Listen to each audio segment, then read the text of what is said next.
And item 10 is items from council. Gary, you want to get us started? All right, Ed.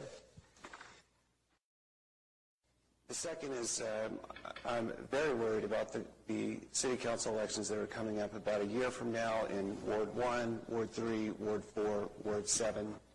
The Ethics Commission met last week. Pete and I have gone to the last 3 or so working on the inadequacies of the Political Subdivisions Ethics Act. They voted 3-2 against sending their detailed recommendations for revision of that act to the legislature.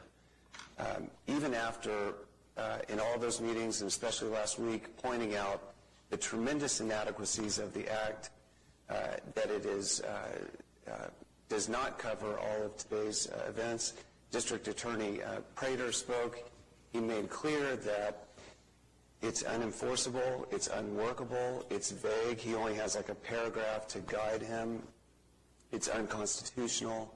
The Ethics Commission made clear that they don't have the manpower or the will or even, in their opinion, the jurisdiction to oversee our elections. So we are a municipality with elections that now will be bigger than many state legislature races without an Ethics Commission to oversee our elections.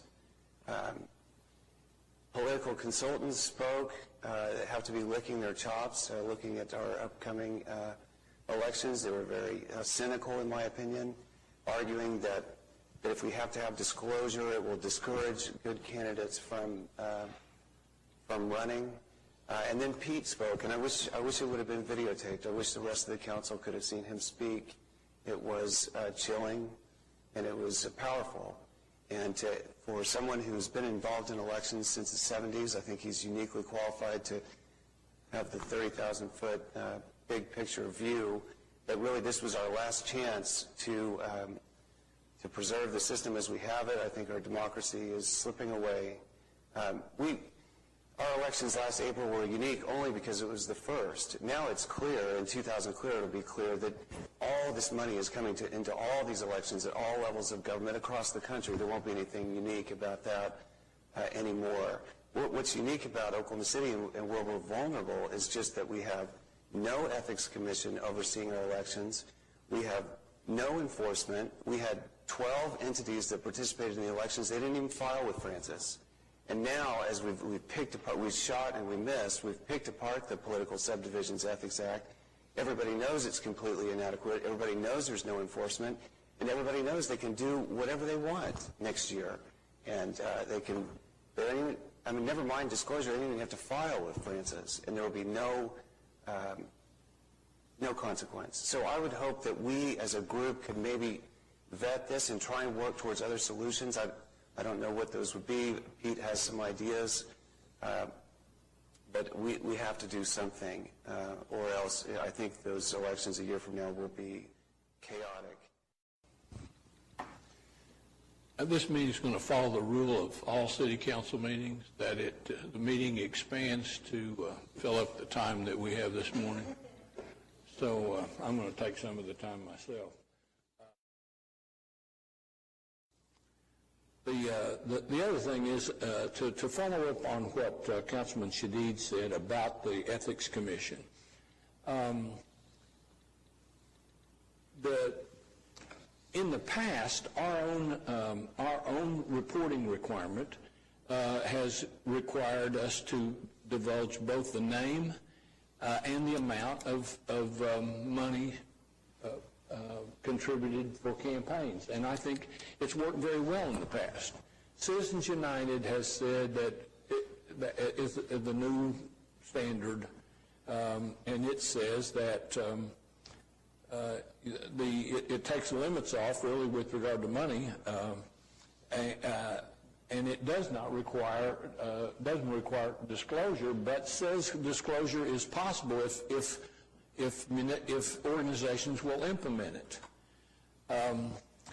I hesitate to urge the city to set up its own ethics commission because we'd have to appoint separate ethics commissioners and we'd have to set up a whole set of rules. But I don't think that we can afford to not have a system that requires people to report money that's contributed to campaigns. Frosty Troy used to say that money is the mother's milk of politics, and he was absolutely right. He said that 50 years ago, and it's absolutely the truth. I'm not as concerned about who they are as I am, about the amount of money they put in, although I think it's only by degree that I'm not concerned. But certainly we should know who they are. I mean, the idea that you can run a campaign, as Councilman Shadid did last time, and face $250,000 perhaps being put into that campaign by people he doesn't know, who don't have a face, who never stand up, it's ridiculous. That's not the way the system is supposed to work. If you put the money in, you ought to be willing to say who you are. And we need to change our system. If we have to do it internally, we need to do it internally, because we're going to throw away a system that's worked well for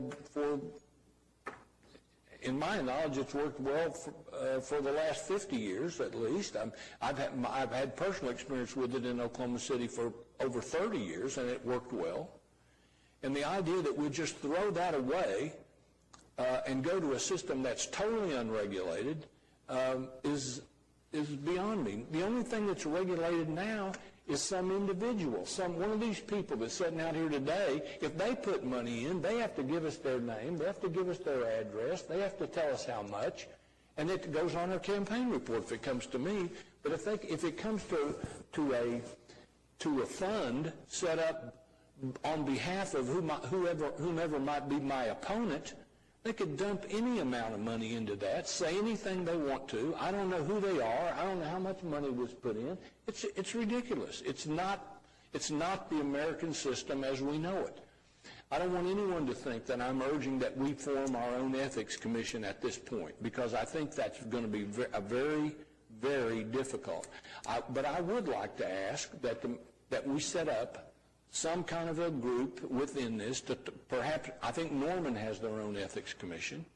I'm not sure how happy they are with it, but I'd like to talk to somebody. Perhaps Mayor Rosenthal would talk to us about how she sees it working.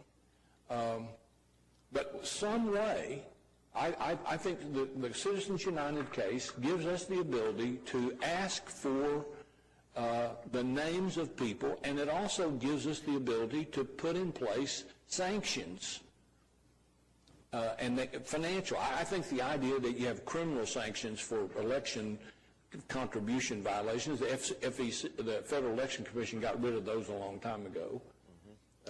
Can you explain how this is different than a PAC that's been around for a longer period of time? What's the difference structurally? The difference in the PAC, if the PAC contributes directly to my campaign, then you have the name of the PAC. Now, I don't need the name into the PAC. I don't need the name of everybody in every firefighter. If the firefighters PAC contributes to me, if it says the Oklahoma City firefighters, that's good enough for me. Or if it says the Home Builders Association, Oklahoma City, that's good enough for me. I don't need to know everybody. I don't have to have CJW's name in it. And that's okay. And that contribution, if it comes to my campaign, is disclosed in that manner, and that's fine.